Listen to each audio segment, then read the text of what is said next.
Demain 7 septembre, il y a un appel de la France insoumise à défiler dans la rue. Défiler dans la rue pour appeler à la démission d'Emmanuel Macron. Vous excuserez ma franchise, mais pendant 5 ans, on a marché avec des pancartes marquées Macron démission, et Macron est toujours au pouvoir et il ne démissionnera pas. Il ne démissionnera pas. Avec le recul, j'ai compris qu'il fallait se servir des forces d'opposition politique pour qu'on puisse passer notre message. Et le plus grand message qu'on devrait passer, c'est appeler à un référendum. Un référendum sur le maintien d'Emmanuel Macron, où tous les Français pourraient aller s'exprimer comme l'avait déclenché le général de Gaulle. Le général de Gaulle avait lancé ce référendum, avait respecté ce référendum et s'était retiré suite au vote des Français. Ça serait magnifique si tout le monde appelait à ce référendum. Ça serait magnifique si on pouvait l'entendre résonner à l'intérieur de l'Assemblée nationale. Emmanuel Macron, au bout d'un moment, serait obligé de s'exprimer.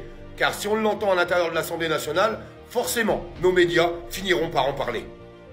Et juste pour finir sur la France insoumise, c'est pas la gauche. C'est une toute petite partie de la gauche qui a d'ailleurs détruit la gauche. À travers tout ce qu'ils portent, tout ce qu'ils peuvent dire et à travers toutes les actions et exactions qu'ils ont pu faire ces derniers temps. N'oubliez jamais que la France insoumise a appelé à voter Emmanuel Macron au 2e tour des élections présidentielles.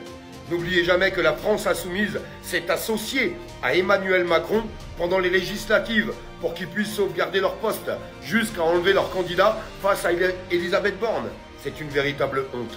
Une véritable honte. Pour moi, la France insoumise est la honte de la gauche. Et la gauche devrait évacuer la France insoumise.